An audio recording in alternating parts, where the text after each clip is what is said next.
En Capital Radio, Cyber After Work, con Eduardo Castillo.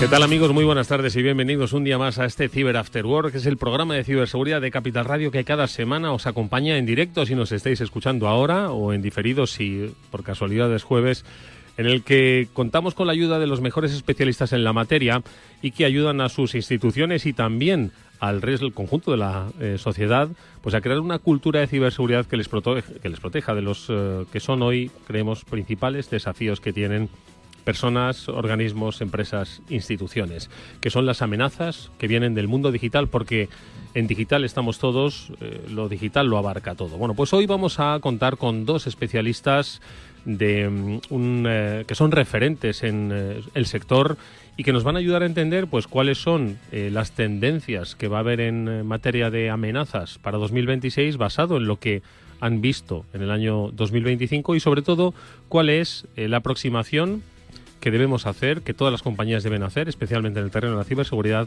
la aproximación a través de la inteligencia artificial, que es, como decimos, el que va a marcar los cambios de paradigma, los cambios de estrategia o los pensamientos en materia de ciberseguridad de toda organización que se precie. Lo vamos a hacer con ayuda de dos especialistas, que son Pablo Vera, que es vicepresidente regional de ventas de Zscaler, con quienes volvemos a contar en este espacio especializado, y de Gonzalo Asensio, que es Global CISO de Bankinter, con los que hablaremos largo y tendido en el programa, por supuesto, acompañados de las siempre buenas reflexiones de Pablo Sanemeterio y Mónica Valle, a los que ya paso a saludar. Pablo, ¿qué tal? Muy buenas tardes, ¿cómo estás? Buenas tardes y muy bien. Oye, aquí a pesar de la niebla en Madrid, estamos aquí un día más para hablar de ciberseguridad y, oye, con muchas noticias además de ataques y de incidentes que tienen que tener en el sector público y en el sector privado atención, porque oye, cuando no es un ransom, es un acceso indebido, sino a la página web. Al final, un responsable de seguridad, que sí, seguro que Gonzalo nos va a decir, tiene un montón de áreas que estar pendiente y de cuidar todas. Bueno, pues de todo ello vamos a hablar, por supuesto, largo y tendido. Insisto también con las buenas preguntas y reflexiones de Mónica Valle. Ya nos acompaña. Mónica, ¿cómo estás? Buenas tardes.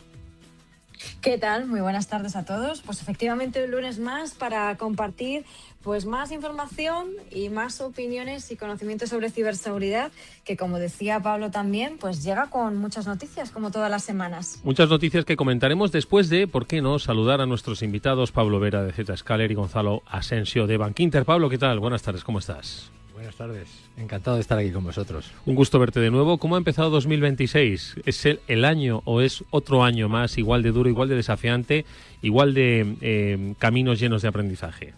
Bueno, yo prefiero ser optimista. Es verdad que tenemos enfrente, ¿no?, un panorama que se complica, geopolítica más revuelta todavía.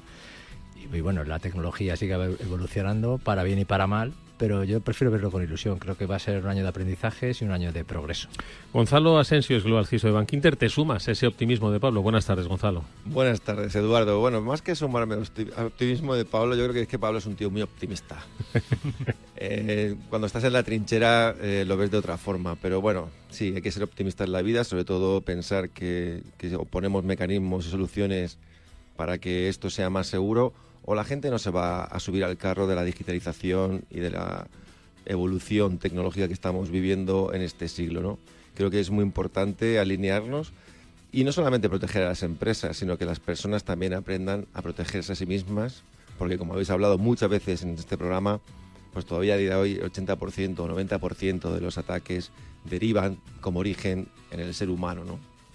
Bueno, pues eso que acaba de decir Gonzalo es así, y si no, escuchad las noticias que, como siempre, recopilamos y que afectan en ocasiones a grandes compañías, pero en otras tantas pues a pequeñas webs de quizás instituciones que, oye, rigen la vida de los ciudadanos y que, como bien ha dicho Gonzalo, muy probablemente por una cuestión absolutamente inintencionada, pero que tiene la mano humana detrás, pues están ahora mismo en una situación compleja. Estas son las noticias. Enseguida hablamos con nuestros invitados largo y tendido de ese escenario de ciberamenazas en 2026. Venga. La primera de ellas, pues eso hacíamos referencia, el concello de Sanxenxo sufre un ciberataque, Pablo, y le están pidiendo que pague $5.000 en bitcoins en Sanxenxo, que es súper bonito y que uno nunca piensa que le puede pasar, pues le ha pasado.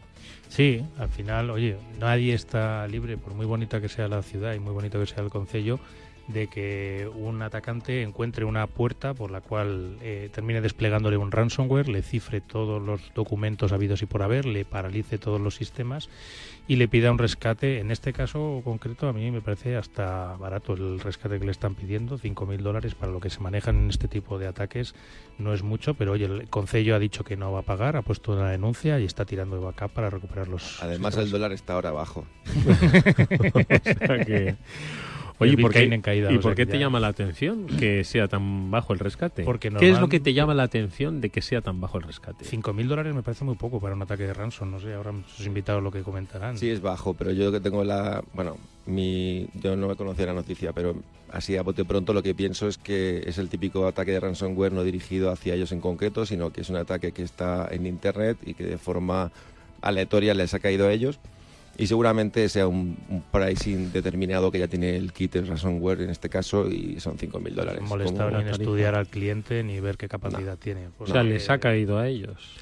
Como le puede caer a nosotros. Cualquiera. Casi todos. Al final muchas empresas es una puerta que se han dejado abierta, entran los malos, cifrado, y te piden, ya te digo, en algunos casos hacen el análisis y suelen pedir varios centenares de miles y si no algún millón de dólares. Mónica, comentario. Sí, desde luego que es llamativo, ¿no? Por lo que estaban comentando que en otros casos, desde luego que esa petición de rescate es mucho mayor.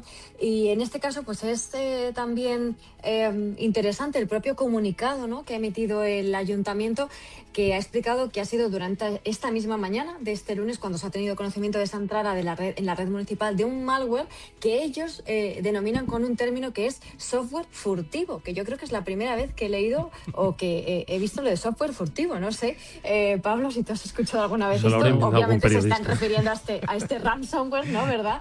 No. Pero ellos dicen cuyo propósito es dañar el mecanismo en el que se infiltra, y me gustaría decir que esto es una información que he visto repetido, yo creo que en todos los medios, por lo menos en los generalistas, y explicar que si en este caso ha sido un ransomware, su objetivo no es dañar el mecanismo en el que se infiltra, sino conseguir ese dinero del rescate, y desde luego no es ningún tipo de software furtivo, por lo menos hasta lo que yo sé. Mónica, no te vayas muy lejos porque publicáis en BitLife Media que este es el último de una sucesión de ataques que han sufrido consistorios, ayuntamientos españoles desde que comenzó el año. El último que reseñáis es el de Adeje, pero como digo, se suma una larga lista de consistorios afectados. Sí, eso es. Desde ya hace unos años que los ayuntamientos son objetivo de los ciberdelincuentes. Primero, por los datos que manejan. Segundo, porque una parada de su continuidad de negocio, que en este caso no es un negocio, sino que es su actividad de servicio al ciudadano, pues es muy reseñable, y desde luego que no se puede mantener durante mucho tiempo, ¿no? Por eso saben que al final los ayuntamientos tarde o temprano van a necesitar o resolver la situación o pagar ese rescate, ¿no?, que solicitan. Y en este caso, pues ha sido el Ayuntamiento de Adeje, en Tenerife, que también ha sufrido un ciberataque que le ha afectado. En este caso fue el martes 20 de enero y afectó, en este caso, exclusivamente al portal informativo del Ayuntamiento. No han tenido que dejar de atender a ciudadanos, servicios, etcétera, a sede electrónica ni a trámites, pero sí a la web municipal, que ha tenido que cerrar. Y decimos que ha sido un enero reseñable en cuanto a ciberataques a ayuntamientos, porque también el Ayuntamiento de Beniel, en Murcia, sufrió un ciberataque, y en Motril, también en Granada, un ataque informático afectó a servicios internos, y en ese caso sí que activar protocolos de emergencia para evitar que el daño fuese mayor. Al final, oye, que en todas partes, si tienes un pequeño agujerito por el que entran y encadenan 2 o 3 problemas que hayas tenido y que no hayas estado muy atento, pues tienes estos problemas. En el caso de la noticia del Ayuntamiento de Adeje hablan también de un acceso no autorizado, que es otra de las cosas también que muchas veces se ve, que es alguien que no debería estar accediendo desde un país que no se debería estar accediendo, muchas veces usando credenciales o contraseñas válidas de usuarios que están en Internet porque se han fugado o se las han robado. Y por ahí, pues oye, el reseñar también, pues oye, que han sido rápidos en detectarlo y en responder e intentar resolver el tema del acceso no deseado. Mónica, hay una última noticia que va más allá de lo que es iba a decir un simple ataque, un ataque importante, pero que ha tenido consecuencias en la gobernanza de la compañía afectada. Estamos hablando de Marks & Spencer, lo publicáis también en BitLife Media, y es que la directora de tecnología pues ha dimitido tras un ciberataque. Digo que pues esta es una noticia, yo creo que nunca habíamos dado una noticia sobre asunción de responsabilidades dentro de una compañía tras un ciberataque. Habíamos oído hablar de multas, habíamos oído hablar de pues un poco investigaciones, pero nunca de asunción, en este caso, de responsabilidades. No sé si marca un antes y un después, especialmente cuando la normativa ya está llamando a la puerta. Mónica.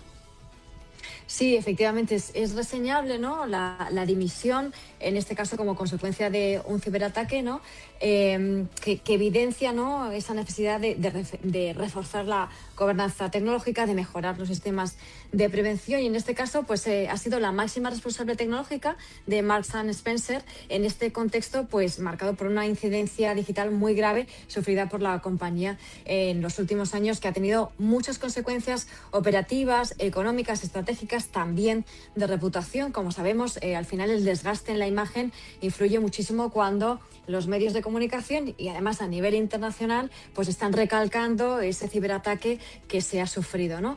En este caso, el ciberataque obligó a cerrar temporalmente la página web, también a suspender pedidos digitales, y para una empresa de este sector, lógicamente, es algo muy grave para ellos, que afectó directamente a la compra y a los ingresos del grupo. De hecho, el impacto se estima en torno a 300 millones de libras. Fijaos la magnitud del problema, ¿no?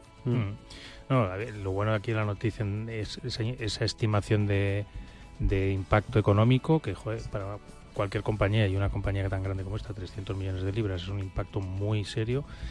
Además, también esa asunción de responsabilidades y ese cierre de la página donde se hacen los pedidos digitales, que es donde yo creo que viene todo ese impacto económico.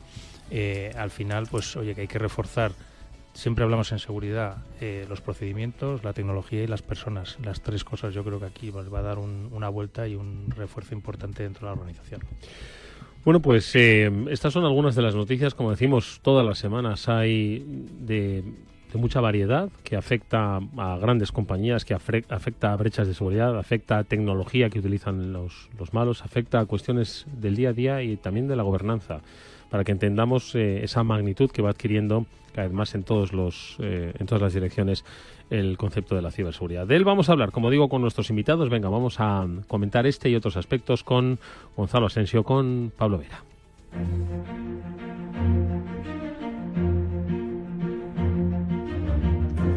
Bueno, aunque ya nos han trasladado pues un poco ese espíritu con el que empieza 2026, son muchos los desafíos. Bueno, habéis escuchado las empresas, ¿no?, que se han visto afectadas. Ha habido malware, ha habido alguien que estaba rondando por nuestros sistemas sin darnos cuenta.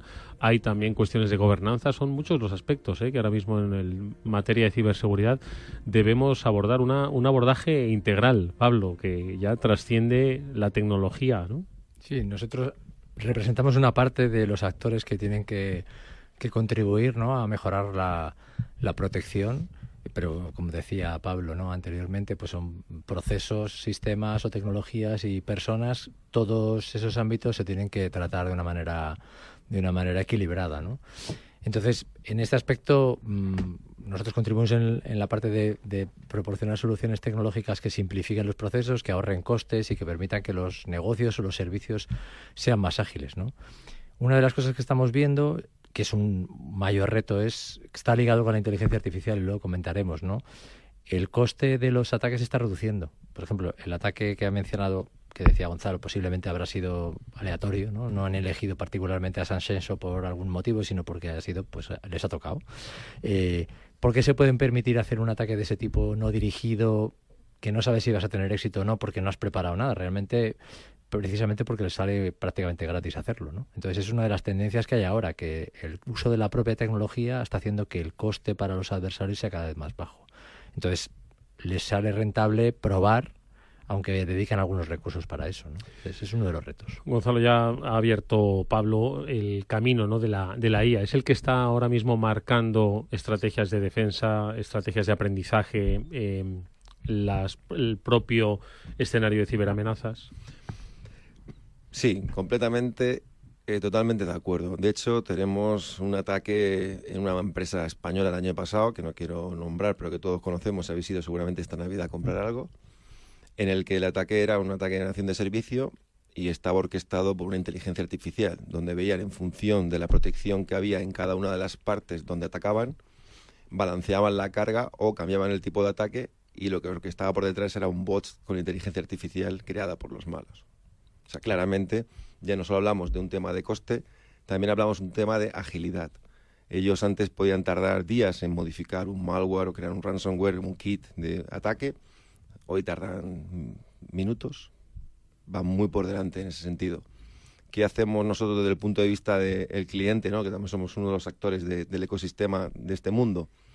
Intentar ir lo más posible cercanos a ellos, por detrás. Nunca por delante, porque es muy complicado. De esa misma manera, igual que ellos utilizan la inteligencia artificial para atacar de esta forma, nosotros la usamos para defendernos de manera proactiva, casi con los mismos mecanismos que ellos utilizan, pero de forma defensiva, a nivel mejorando detección, mejorando reacción y mejorando la parte de protección. Pablo. No, y ahí en esa parte de protección yo entiendo que, Pablo, las soluciones vuestras ayudan un poco a los clientes a que esa reacción sea más rápida, que tengas una explicación también para los operadores de seguridad, que al final son esa gente que tenemos todos en los SOCs operando la seguridad, y que si tienen que hacer un análisis de un ataque, pues pueden tardar 15, 20 minutos, dependiendo de la experiencia de la persona, que igual ahora con la inteligencia artificial se acelera mucho esa respuesta, ¿verdad? Sí, yo creo que es una tendencia en la industria. Es verdad que dependiendo del volumen de la empresa y la capacidad de inversión, pues está también un poco en la robustez y la amplitud de las soluciones, ¿no? Pero yo creo que está claro que todos estamos aprovechando inteligencia artificial como una herramienta que permita, pues, acelerar los procesos de análisis, ser más centeros en el análisis, ¿no? Tener más garantías de que la decisión que estamos tomando es la correcta porque la información es cierta, y luego ligarlo con una automatización lo más amplia posible. O sea, escalar a los equipos precisamente con eso. Hay procesos que se pueden hacer de manera automática porque ya tengo confianza en que la fuente de la información es válida, la alerta es certera y el proceso de remediación lo tengo identificado. Entonces, tratar de hacerlo, lo que decía Gonzalo, ir lo más rápido posible, aunque vayas en ocasiones por detrás, pero intentar responder de la manera más rápida. La tecnología te ayuda precisamente eso, a escalar, ¿no? El que no tenga que haber una persona tomando determinadas decisiones o realizando determinados análisis, dependiendo de la situación, ¿vale? Está claro que todo se basa en ir ganando confianza en eso, en la delegación de esas decisiones en esos procesos, ¿no? Pero la tecnología está ahí, nosotros la tenemos, hay otros fabricantes que también lo tienen. Al final, lo bueno que tiene la industria es que aprovecha la tecnología de una manera rápida. Es cierto que depende de la capacidad de inversión, los recursos, el capital, que al final esto requiere, pues ya sabemos todo lo que las chips de Nvidia y todo eso, ¿no? Hay que hacer inversiones multimillonarias para conseguir tener algo que dé escala, ¿no? Pero sí, estamos todos en esa. Yo creo que es la parte optimista, positiva, ¿no? De que al final la tecnología está disponible para todos y nosotros la utilizamos para el bien. Mónica. Yo creo que ese es un mensaje muy potente, ¿no? Porque estabais explicando que el objetivo es intentar ir lo más cerca posible de los malos, ¿no? Pero sabiendo que lamentablemente vamos a estar ese pasito por detrás, ¿no? Pero al mismo tiempo tenemos esta tecnología y podemos aprovecharla para ir de una manera más rápida, más ágil. Y yo os quería preguntar, Pablo, Gonzalo, cómo aprovecharla bien, ¿no? Porque es verdad que tenemos mucha tecnología y a veces yo creo que las empresas están un poco perdidas, ¿no? Os necesitan para saber realmente qué tecnología es la mejor para ellos, adaptado a sus necesidades concretas, que también van variando con el tiempo, ¿no? No solamente si la empresa es más grande o más pequeña o depende del sector. ¿Cómo les ayudáis en este sentido? Decir, vale, tenemos todo esto y para vosotros esto es lo ideal. Esto es más de fabricante. Si quieres doy mi opinión, pero... Da tu opinión, a mí me interesa tu opinión. Pues mi opinión, mira, yo hace como un año di una charla en un sitio que hablaba precisamente de que yo creo que en Estados Unidos debe haber una carrera donde solamente haya gente estudiando para inventarse nombres y conceptos. ¿Qué quiero decir? Y hablaba de un ciclo, ¿no? Hablaba de un ciclo de me invento un nombre, me invento una necesidad, la vendo al cliente, el cliente la va a desplegar y antes de que la pueda explotar vuelve a salir un nombre nuevo y vuelve a pasar el círculo. ¿Eso qué significa? Estamos inundados de soluciones tecnológicas en las empresas. Cuanto más presupuesto, más de ellas hay. Y efectivamente, como dice Mónica, no se están usando del todo su potencial. ¿Por qué? Porque, entre otras cosas, hay muchos diferentes fabricantes, hay muchas diferentes soluciones y es difícil llegar a un nexo de unión en el que le pueda sacar partido. Es que no hay tiempo material. Enseguida viene algo nuevo que parece que lo pintan como algo nuevo y no deja de ser algo muy similar con una mejora mínima. Automatización ha existido toda la vida, RPA ha existido toda la vida, hiperautomatización ha existido toda la vida. La gran diferencia quizá que yo veo con la parte de inteligencia artificial es que tiene la parte contextual. Es decir, no es yo una orden de veo esto, ejecuto esto, ¿vale? No es un si tal, entonces hago esto. Sino que hay un paradigma, un mundo más abierto, donde además hay cierta comprensión en función de cómo tú lo configures. Ahí es donde nosotros podemos, creo, ver el valor de los productos que mezclan la inteligencia artificial y que nos hacen de esos millones de información que tenemos dispersada en diferentes tecnologías o la misma tecnología, dotarla de un sentido y filtrar, ¿no?, el grano de la paja para realmente que lo que salte, que lo que salga, sea donde haya que poner todo el foco al 100%. Porque si no ocurre que aunque tengas una legión, iba a decir de chinos, pero puedo decir japoneses o de murcianos, o sea, me da igual, una legión, yo soy de Murcia, una legión de personas detrás, da lo mismo, vas a llegar tarde, no lo vas a hacer bien y quizá no estás en el foco. Hoy en día vemos muchísimos ataques que son primero una cortina de humo, están distrayendo los sistemas sobre todo aquellos equipos de respuesta, y por el otro lado te están haciendo el ataque real. Y con la inteligencia artificial yo creo que sí podemos llegar al punto en el que digamos, vale, esto suena a que aquí hay un posible ataque, pero no pongamos todos los recursos en ellos, porque hay otro riesgo en otro sitio que es importante y que hay que atender. Y si no podemos atender, no te preocupes, que yo estoy programado para hacer algo contra ello y al menos tener un bastión inicial hasta que luego lleguen las personas que sin duda, lo ha dicho antes Pablo también, yo siempre digo, la inteligencia artificial es maravillosa y puede alcanzar a hacer cosas increíbles, pero no es lo que es cómo se usa para mí, ¿no? Pablo. Sí, yo por mi lado, a ver, es una reflexión que nosotros hacemos muchas veces, ¿no? Somos muchos fabricantes, nosotros somos uno de ellos, ¿no? Con ilusión e interés en tratar de resolver los problemas, pero es cierto que hay que ser muy claros en la conversación con nuestros clientes al final, ¿no? Porque reciben muchísima información, a veces catálogos de información, y lo que dice Gonzalo, muchas veces con poca claridad. Nosotros intentamos hacer las cosas de una manera diferente, en primer lugar, entendiendo cuáles son los retos en los que nos estamos enfrentando, cuáles son los problemas que hay que resolver. Antes de utilizar siglas, no hablamos ni siquiera de nuestros productos, es ¿a ti qué te pasa, ¿no? ¿O qué te preocupa?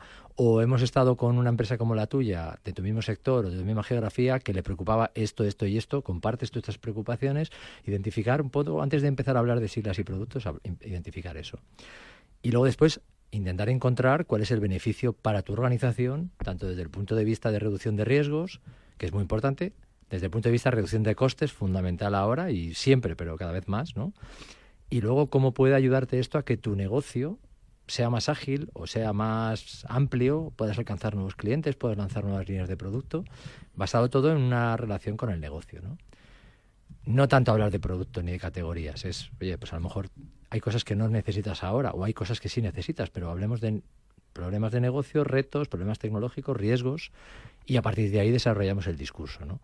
Después, un esfuerzo que estamos haciendo muchos fabricantes, y nosotros creo que lo estamos haciendo muy bien, es tratar de dar soluciones que se vayan complementando. Tienes un núcleo central de solución y a partir de ahí vas añadiendo piezas de una manera sencilla que se integran y se habilitan precisamente para conseguir sacarle más partido al conjunto, ¿no? No tener que utilizar otra consola de gestión, no tener que entrenar a la gente en una tecnología diferente, sino que son módulos que se van añadiendo, ¿no?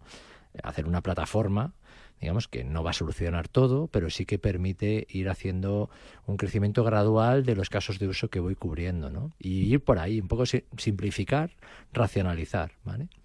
Y por último, hay una cosa que sí que nosotros proponemos y seguimos pensando que es la mejor solución, es, ante la proliferación de todo tipo de amenazas, etcétera, utilizar una filosofía de confianza cero, ¿no? Zero Trust o confianza cero.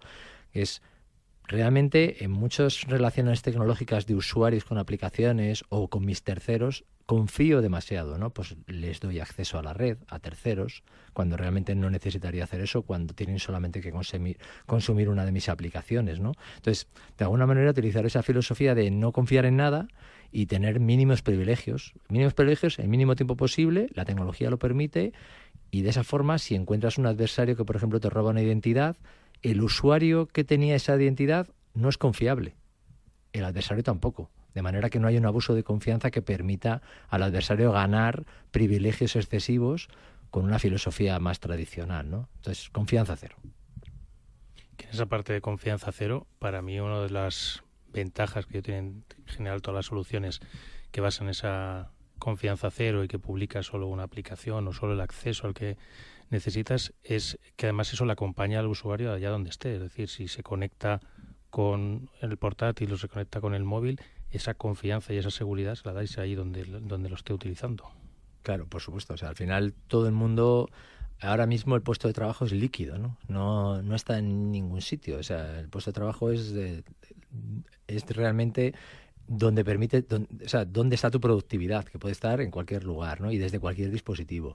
Y no solamente para ti, sino cada vez hay más negocios que externalizan funciones o externalizan procesos que son críticos para su negocio, que lo hacen terceros. Ni siquiera tienes el control del dispositivo desde el que accedes, ¿no? Entonces, de esa manera, todo se licúa mucho. Tiene que ser una solución que permita que realmente esté ligado más a la identidad, ¿no? Quién es el usuario, pero sin confiar en exceso, porque sea un usuario, oye, este usuario lo conozco. No confíes tampoco. Estás constantemente monitorizando y analizando el comportamiento de su usuario, el uso de qué aplicaciones, el acceso a qué información, y en función de múltiples parámetros vas adaptando políticas que te permiten tomar decisiones en tiempo real de decir, oye, este usuario está empezando a tener un comportamiento sospechoso, inusual.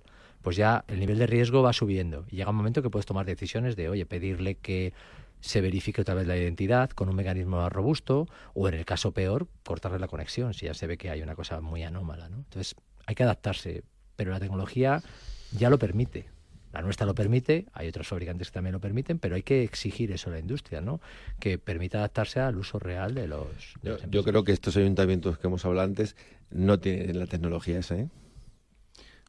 Posiblemente no lo tengan y deberían... O sea, estamos... De llamarte, ¿no? ¿Eh? Deberían de llamarte, ¿verdad? No digo que me llamen a mí, pero de alguna manera que busquen un socio. Pero hacer un pliego en el cual los inviten. Claro, en el fondo una cosa es, hay mecanismos para hacer más accesible, o sea, lo que tenemos que intentar es que las tecnologías que todos proponemos, y nosotros hacemos también esa filosofía también de ser sensibles a que no todo el mundo tiene todos los recursos, el mismo nivel de recursos para defenderse. Entonces, también es cierto que el nivel de complejidad de la solución que requieres pues está también adaptada a la criticidad de tu negocio, a la complejidad de tus sistemas, etcétera, ¿no? Entonces, nosotros proponemos que tengan también socios, o sea, no solamente nosotros, sino que se asocien con empresas que le pueden prestar servicios locales, servicios gestionados por un tercero, ¿no? A alguien que permite una economía de escala, de poder servir a muchos clientes, y entonces hace más barato el que una empresa con recursos más limitados pueda tener también la misma tecnología, ¿no? Eso es lo que estamos también proponiendo nosotros. Aquí se abre otro melón y es curioso, ¿no? Cómo la normativa obliga, y hablamos de DORA, NIS2 o cualquier otra NS, pero no te dota de dinero para cumplir con ella. Es decir, tú tienes que tener estos mínimos de requisitos de seguridad para poder trabajar un ecosistema digital seguro, transparente, gobernable. Y tú tienes, no sé, Gráficas Mariano. Y Gráficas Mariano, me lo imagino yo, soy el dueño y digo, que yo tengo que gastarme ¿cuánto dinero? O sea, yo no soy una entidad financiera, yo no soy una mediana empresa, ni soy una gran empresa. No, es que o cumples o no puedes seguir trabajando con estos contratos, ¿no? Paradójicamente nos obligan a cosas, pero nadie nos ayuda a poder conseguirlas.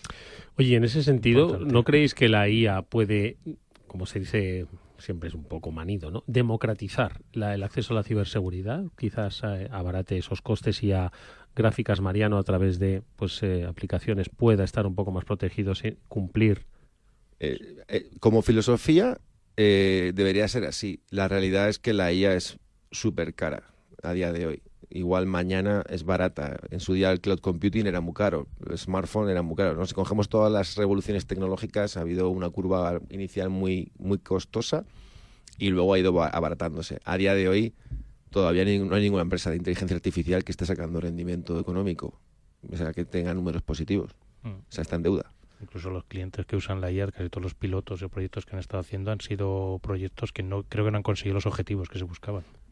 Pero bueno, no quiero que derivemos esto hacia una cuestión de coste, inversión y capacidad, sino de desarrollo. Y quiero seguir en el terreno de la IA. Es cierto que evolucionará, como está evolucionando vuestro sector, las estrategias de defensa, las estrategias de ataque de los malos, la IA. Antes lo habéis comentado, pero quizás para el común de los mortales todavía estamos en la IA generativa, pero ya cada vez con más fuerza se está hablando de la IA agéntica, ¿no? Entonces, habladnos de ese estado y esa evolución de la IA.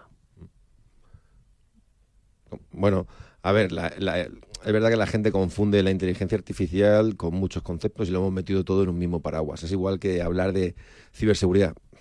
Bueno, es que ciberseguridad es una pata más dentro de lo que sería, yo lo llamo seguridad digital, y luego dentro hay 1000 cosas, ¿no? Y todo el mundo dice, no, yo hago uso de la inteligencia artificial. ¿Seguro? ¿Qué usas? ChatGPT. Usas inteligencia artificial generativa, ¿vale? Porque al final te está dotando de una capacidad de racionamiento y de hablar y de entender.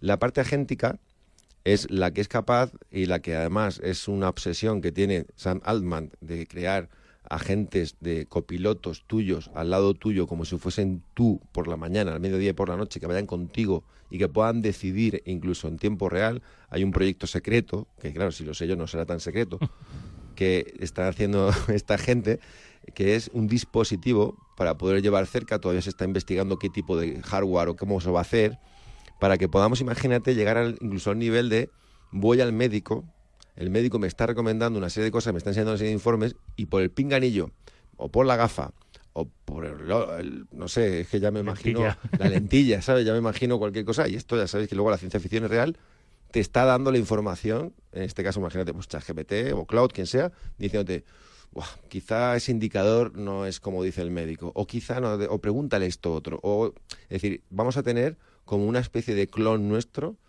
totalmente todo el rato 24/7, y eso es hacia donde quieren llevarnos con la gente, con los agentes. De momento los agentes son muy prácticos, son muy útiles, yo creo que todo el mundo usa agentes, hay una estimación de hecho de que de aquí a un año va a haber un uso medio de casi 200 agentes por persona que usa la inteligencia artificial el día de hoy. Madre mía. Yo tendré ya como unos 20 o 30, o sea, en fin, así, y hace tiempo que los tengo.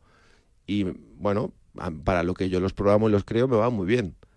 Pero luego ya llevar eso a otro nivel es difícil y complicado. Yo, por ejemplo, me tengo clonado, me he clonado yo a mí mismo, por si algún día, pues no sé, me puedo prejubilar y que trabaje por mí, ¿no? Pague seguridad social también, el otro melón. Pablo. Sí, a ver, yo creo que cuando hablamos de inteligencia artificial, que es un ámbito muy, muy, muy amplio, ¿no? Los tres, digamos, dominios que nosotros vemos más frecuentemente, pues está la inteligencia artificial generativa, que lo están empezando a utilizar muchísimas empresas, pues para facilitar el acceso a la información, para poder tener una interfaz de usuario más amigable. Al final hablas con una máquina que te entiende, ¿no? Y te responde a lo que digas. Inclusive ya no tienes que utilizar tanto el ratón ni formulario, sino eso va a seguir aumentando ese uso, ¿no? No te digo ya a nivel personal, sino a nivel empresa. Luego están los modelos de negocio que se aprovechan de la inteligencia artificial para poder predecir y para poder tomar decisiones, que eso sería lo que llamamos modelos privados, ¿no? Al final tú con tus datos y con algún modelo que puedes crearte tú, o puedes consumir algún modelo que ya esté hecho o te hace un tercero, pues tú tomas decisiones para tu negocio, ¿vale? Previsión de demanda, por ejemplo, ¿no? Cómo está el almacén, tengo que comprar más, tengo que reponer o no, en función de múltiples parámetros, ¿no?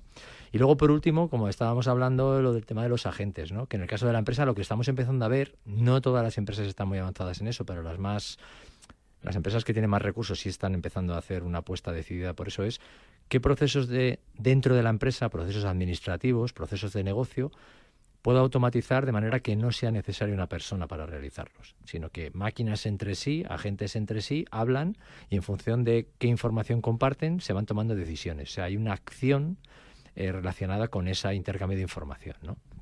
En eso va a haber un ahorro de costes enorme para las empresas. Por eso las empresas más grandes, muchas empresas españolas con las que estamos trabajando nosotros, ya están realizando proyectos de ese tipo, ¿no? ¿Vosotros tenéis orquestadores de agentes? Nosotros hacemos mecanismos para poder controlar que no haya problemas de seguridad primero. Sí, eso sí. Salir, que saques un agente de su modelo, que las APIs de las que obtienen información sean seguras. O sea, tenemos un proxy, digamos, ¿no? Que en el medio nos ponemos y puedes controlar qué sucede ahí, qué información sube, qué información baja. Entonces, es necesario dar una respuesta holística, ¿no? Que tengas los 3 ámbitos, el ámbito generativo, el ámbito privado y el ámbito de los agentes. En los agentes va a haber un crecimiento muy grande y va a haber un apetito por soluciones que hagan que esa adopción sea segura, porque en el fondo es donde más riesgo hay. Estás delegando decisiones de acción en un elemento tecnológico, en una inteligencia artificial, porque ese es el éxito, ¿no? Cuanto más puedas delegar, más ahorro de costes tienes. Y ahí es donde está la complejidad, porque hablamos ahora, por ejemplo, mucho de inteligencia artificial generativa, que es un tráfico web, es una aplicación SaaS, ¿no? Que tú accedes, pero ¿qué ocurre con los agentes que están dentro de las aplicaciones? Eso es otro tipo de tráfico distinto que requiere otro tipo de solución tecnológica distinta, ¿no? Entonces, hemos invertido mucho nosotros en poder dar una respuesta a todo ello. Pero está claro, eso es una tendencia imparable, porque hay beneficios económicos y de agilidad de procesos enorme para las empresas. O sea, lo van a adoptar seguro. Irá una ola, primero las que tengan más recursos y luego, como decía Gonzalo, se irá poco a poco democratizando, irá bajando un poco el listón, pero por ahí va a ir. Entonces, esa adopción segura tiene que abarcar los 3 ámbitos. Creo, estabas justo pirándome un poco la pregunta que quería hacer, así que me viene genial toda esta explicación que estás haciendo, que además se lo quiero preguntar a Gonzalo. Al final estamos hablando de inteligencia artificial, tanto para el lado ofensivo como el lado defensivo, etcétera, etcétera, pero hay un uso que hacen todas las organizaciones de ChatGPT, Gemini, la inteligencia artificial que sea. Los usuarios a veces consciente o inconscientemente suben documentos, les preguntan sobre ellos, conectan bases de datos, etcétera. Entonces, quería preguntar un poco a Gonzalo y a Pablo que me contaran qué estrategias ven necesarias para la adopción de la IA dentro de las organizaciones, con todos estos enfoques, desde el usuario que usa ChatGPT hasta los agentes que están consumiendo y que tienen todos estos retos. Sí, yo lo dividiría en 2 partes, Pablo. Te dividiría la parte de interna, también lo decía Pablo antes, es decir, la parte de uso interno que vamos a hacer dentro de la compañía, porque es un entorno controlado, aislado, me recuerda lo tengo en premise, no me voy a la nube, es el mismo concepto, y ahí puedes jugar más a tener cierta libertad de movimiento, siempre y cuando te asegures que el modelo no va a ir fuera. Eso es lo que te iba a decir. Eso es. Entonces, ¿qué sucede? En este caso, nosotros ya tenemos soluciones que detectan también, pues lo que hablaba Pablo, ¿no? Si tienes una API que no es habitual o que puede ser insegura, si, por ejemplo, el usuario está compartiendo o ha subido información de más. Hablo de uso de Copilot o de agentes internos, ¿vale? Que tú puedes tener incluso N8N con orquestación en un Kubernetes y tenerlo en tu casa local, ¿vale? Pero internamente la gente tiene creatividad y no me preocupa de momento tanto, a mí personalmente. Me preocupa cuando está el uso masivo a cualquier frontal o a cualquier IA, en este caso, pues como Kimi, China, como DeepSeek, como Cloud, como cualquiera de las famosas ChatGPT. Ahí sí me preocupa, porque ya conozco gente que tiene un agente de psicólogo, un agente para escribir post de LinkedIn, un agente para ver temas de resultados de inversiones y tal, un agente de probabilidad estadística de fútbol, que me imagino será para hacer la quiniela, otra gente, es decir, hay mucha gente con agentes ahora mismo. Entonces, ¿qué pasa? Que la mayor parte de la banca tiene prohibido y bloqueado el acceso desde el banco y dispositivos corporativos a la inteligencia artificial. En Bankinter no, se tomó la decisión de que no lo íbamos a bloquear, porque pensamos que es parte de la evolución que tiene que tomar la gente. Lo que hemos hecho es tecnológicamente controlarlo. Controlamos lo que suben, controlamos lo que hacen, lo que bajan y lo que están consultando. De esta forma garantizamos que al menos la información interna, confidencial o secreta, por supuesto, nunca pueda llegar a esos modelos, pese a que te puedan decir que son súper seguros, que está en un Tenan en Bélgica allí súper como si hubiese un dragón de 3 cabezas protegiendo tus datos. Bueno, en realidad nosotros no nos fiamos de eso. Y prueba de ello es cuando le hemos ido a preguntar a OpenAI o incluso la propia Microsoft, y realmente no te pueden asegurar 100% que ellos tengan un control del modelo. Y a mí es que, de verdad, yo cuando veo a Sam Altman hablando, diciendo que no puede predecir lo que hace su modelo porque se les ha escapado de las manos y lo que hace ya sale de su control, pues la verdad que a mí me impresionó bastante, porque yo no sé si es que es una manera de decir, no te voy a dar el documento de cómo funciona o no te voy a decir que está aquí todo mezclado, o si realmente es que es un monstruo tan grande que se les ha ido de las manos en realidad. Mónica. Pues desde luego, es interesantísimo y estaba pensando en ese informe de Zscaler, ¿no? que habéis publicado hace poquito, creo que fue en diciembre, y hablabais precisamente de todo esto, ¿no? que estabais comentando hace poco, la inteligencia artificial en la sombra, nuevos riesgos también legales, de cumplimiento, de seguridad, ¿no? Y la inteligencia artificial, en definitiva, como el centro de todo, ¿no? Y algo muy interesante es el propio concepto de Zero Trust, de confianza cero, que hay que redefinirlo, ¿no? De alguna manera también está suponiendo una transformación para todos, para fabricantes, para clientes, para todo el ecosistema, ¿no? Porque sí que se ha centrado en el mínimo privilegio, pero ahora hay que hacer otro enfoque, ¿no? De la mínima información, limitar no solo quién accede, sino también qué datos están disponibles. ¿Cómo está cambiando este mensaje, que no es un producto, sino que es un modelo operativo, ¿no? De no confiar por defecto, de verificar, de minimizar privilegios? ¿Cómo está cambiando, cómo va a cambiar con la inteligencia artificial? Sí. O sea, habrá una IA Zero Trust, ¿no? Sí. Sí. A ver, en el fondo, ese es un punto muy, muy relevante, ¿no? Al final es el acceso a la información. Todo se basa en el acceso a la información, ¿no? La información es la joya de la corona, ¿no? Entonces, ¿cómo protegerlo y cómo dar el mínimo acceso necesario? Al final se basa en eso, ¿no?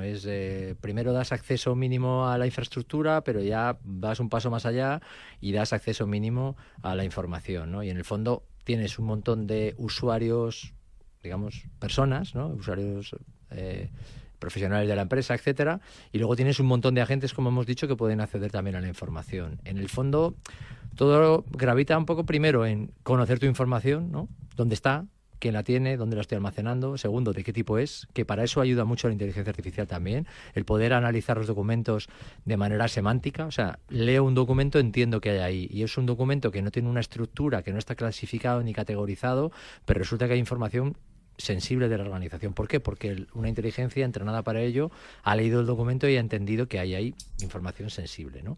Entonces, ese es muy buen punto, claro, hablando tecnológicamente, porque antes los modelos que había o bien de Machine Learning o Deep Learning iban a patrones específicos, pero no tenían la contextualidad que contaba yo al principio. Y ahora con la generativa sí que puedes enganchar ciertas patas que antes era imposible. 100%. Ese es yo creo que es lo más relevante respecto a la protección de la información en sí misma, ¿no?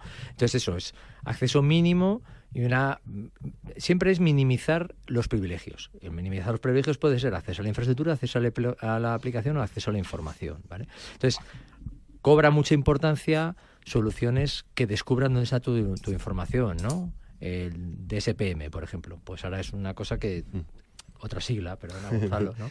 Pero la realidad es que es dar una vuelta de tuerca a lo que ya existía, ¿no? Que son herramientas de descubrimiento. ¿Dónde está mi información? Si la tengo en cloud, ¿en qué cloud? Si es confiable o no. Si la información luego la tengo clasificada de una manera o etiquetada para poder aplicar controles tecnológicos encima de ella, ¿no? No delegar solo en los usuarios para que hagan la clasificación de la información, ¿vale? Sino asegurarme de que el usuario tiene potestad de hacerlo, pero luego hay un mecanismo de control automático que si el usuario no lo ha hecho o se ha equivocado, se le pueda corregir, ¿vale? Con modelos que cada vez son más sofisticados, ¿vale? Y de esa manera poder aplicar controles, lo que decíamos antes, inteligencia artificial generativa. ¿Qué subo? Pues que no haya información confidencial. Yo que soy cliente de Bankinter, pues me encanta que la gente pueda ser más productiva y pueda utilizar herramientas de inteligencia artificial generativa, ChatGPT, Copilot, etcétera, para poder hacer su trabajo. Será más eficaz y será un banco más rentable y más... Me dará mejor servicio, en la web, ¿no? Puede consultar el Factura Bot también. Claro. Que puedes preguntarle pues, qué pasa con mis facturas de la luz y demás, y interactúa con el propio cliente. Y estamos ahora creando uno de Security Awareness, de concienciación de cara a los tanto a clientes como no clientes. Nosotros tenemos un portal de concienciación ya hace años que nos distingue mucho porque tenemos cursos gratuitos, vídeos, formaciones. Sí. Pues ahí estamos trabajando en hacer un bot donde cualquier persona del mundo, da igual que sea cliente o no, pueda preguntar y decir, oye, me he encontrado con esto, es raro, es un phishing, es un smishing, o tengo una duda sobre este correo que ha llegado, me han llamado a este número, y darle una orientación también. Y eso, pues, no hay una persona detrás, ¿no? Hay un modelo que aprende en base a nuestras guías, en base a nuestros best practice y en base a la normativa y regulación que tenemos vigente en la banca. Pablo, ¿qué más os ha llamado la atención de ese informe de tendencias de Zscaler y que es un poco el que define ese escenario de 2026? Que tú lo veías optimista, pero bueno, hay indicadores, ¿no? ¿Qué os ha llamado la atención? Bueno, yo lo veo optimista dentro de que hay un reto, o sea, no es un entorno totalmente feliz, sino simplemente como tenemos determinación y buenos recursos, pues creemos que vamos a ser capaces de... No, además, yo creo que hay que enfocarlo soportar. con optimismo, porque si lo enfocas de otra claro. manera... Todo en la vida lleva optimismo. Es así. Además, si te dedicas a las ventas, tú lo vas a ver optimistamente porque va a haber más ventas, está claro. Pero no, en general, si no eres optimista con la tecnología, tenemos un gran peligro de quedarnos atrás y quedarnos fuera. Eso es. Sí, no, y luego confiar en las organizaciones. Al final hay gente con talento, con buenas intenciones, la hay también con talento y malas intenciones, pero en el fondo, digamos, el valor del lado de la defensa, donde estamos nosotros, ¿no? Pues está Gonzalo, estoy yo, estáis vosotros, ¿no? Creo que siempre puede tener un hilo de esperanza, ¿no? Hay que estar atento y hay que tener mucha determinación y luchar siempre. Entonces, ¿qué vemos? Pues la proliferación de la tecnología, en este caso inteligencia artificial, es el principal reto al que nos enfrentamos todos, porque lo cambia todo, ¿no? Lo que decíamos antes. Entender el contexto para bien y para mal, ¿no?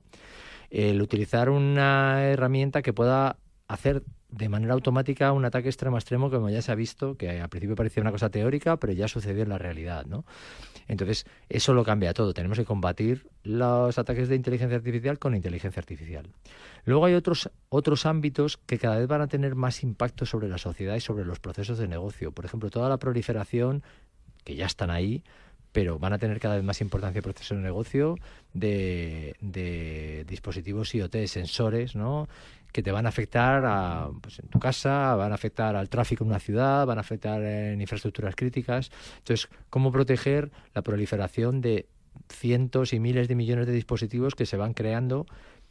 Que lo que se busca es bajo coste, que sean ubicuos, que tengan una conectividad sencilla, pero no se mira tanto la parte de seguridad, ¿no? ¿Cómo hacer que cuando despliegas ese tipo de dispositivos igualmente aplicas confianza cero, no te fías del fabricante, el fabricante puede que tenga bugs en el código, puede que tenga hecho en hardcode las credenciales, nadie las cambia, entonces tienes que tener un mecanismo adicional, ¿no? Pues yo creo que son unos escenarios apasionantes que requieren, por supuesto, confianza, optimismo, tecnología y el trabajo de especialistas que muchas veces, muchas veces no, que la tónica general en materia de ciberseguridad es compartir ese conocimiento. ¿Cómo se va a hacer el próximo día 5 de marzo en las ya famosísimas jornadas de RootedCon y en la que nosotros nos queremos sumar, como siempre, en nuestras famosísimas sorteos de entradas que tenemos gracias a los organizadores que, en este caso, Román Ramírez quiere compartir a través de, por supuesto, un concurso. Vamos a saludar a Román, venga. Y ya sabéis que nuestro concurso de entradas de la Rooted, Pablo, consiste en que nuestro amigo Román va a hacer una pregunta que siempre la hace chupada, ¿vale? La hace facilísima, ¿vale? Para que el primero que la acierte nos pueda enviar un correo electrónico a la dirección afterwork@capitalradio.es, afterwork@capitalradio.es. Va a seguir siendo igual de fácil, ¿verdad, Román? Buenas tardes. Buenas tardes, muchas gracias por invitarme. Oye, un placer. Del 5 al 7, el próximo marzo, ya tenemos una nueva cita de la Rooted. Nos gusta. Hoy tenemos poco tiempo para ver los detalles, pero bueno, en los próximos lunes vamos a tener mucho más detalle para saber qué es lo que estáis montando.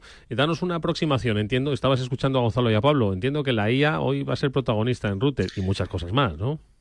Absolutamente, está en todas partes y hemos tenido como 300 peticiones de charla, de las que yo creo que el 20 y tantos % tenían que ver con inteligencia artificial. Oye, y tu pregunta para ganarse una de las 4 entradas que hoy vamos a sortear para la Rooted no tendrá que ver con inteligencia artificial. No, ya sabéis que tiene que ver con ediciones pasadas y vivencias pasadas. ¿La tienes preparada, Román? Totalmente, cuando me digáis. Pues venga, adelante. Y está Pablo Vera y Gonzalo Asensio tienen prohibido responder en directo a esa pregunta. Adelante, Román. Muy bien. Entre las actividades culturales y musicales que RootedCon viene organizando, hay una actividad muy concreta bajo un nombre muy concreto. La respuesta a la pregunta tiene que ser el sitio donde en diciembre del año pasado hicimos la primera sesión oficial del proyecto cultural y musical asociado con RootedCon. Toma ya, nada menos, ¿eh? El lugar así, en la sala de conciertos. Bueno, tú no digas nada. Bueno, pues sí. De hecho, Gonzalo estaba afirmando. Si sabéis la respuesta, afterwork@capitalradio.es. En el próximo programa desvelaremos las primeras respuestas acertadas de ese espacio en el que, bueno, pues... Lo van a preguntar a ChatGPT, seguro. Igual no llega hasta allí, pero bueno, ahí tenemos una de las primeras cuestiones planteadas por los amigos de RootedCon, a los que el próximo programa, por supuesto, les vamos a tener más tiempo y dar la oportunidad de que nos expliquen, pues ya lo que estaba apuntando Román, que muchas solicitudes de conferencia, muchas ganas de hacer comunidad, por supuesto la IA va a ser protagonista, pero también muchas otras cosas que espero, Román, nos podáis contar en los próximos días hasta ese día 5 que comienza la nueva aventura de Rooted. Román, como siempre, muchas gracias por vuestra generosidad y tu acompañamiento estos minutos. Un abrazo. A vosotros, Edu, muchas gracias. Y por supuesto le damos las gracias a Pablo Vera y a Gonzalo Asensio, que nos han acompañado hoy, pues analizando un escenario que, como decimos, es fascinante en lo que a ciberseguridad se compete en todos los niveles, ojo, desde los de información, cultura, los normativos y por supuesto los tecnológicos. Esperamos veros nuevamente por aquí. Podéis responder ahora anónimamente a la pregunta que ha planteado Román y ganar una de las entradas. Gonzalo, muchas gracias, ha sido un gusto verte. Muchas gracias, Eduardo, y muchas gracias a todos por la invitación. Por supuesto, Pablo, muchísimas gracias. Muchas gracias, un placer. Por cierto, Pablo, Mónica, nos vemos mañana en CyberIcon. Estaremos con los expertos de Deloitte. Si estáis por allí, por favor, pasad y saludarnos. Por lo menos saludar a Mónica y a Pablo, ¿vale? Yo estaré por ahí simplemente de paso. Como también, hombre, que no sea así. Mónica, Pablo, nos vemos mañana. ti, Gracias, sobre adiós. todo. Adiós, Hasta adiós. mañana, gracias. Chao.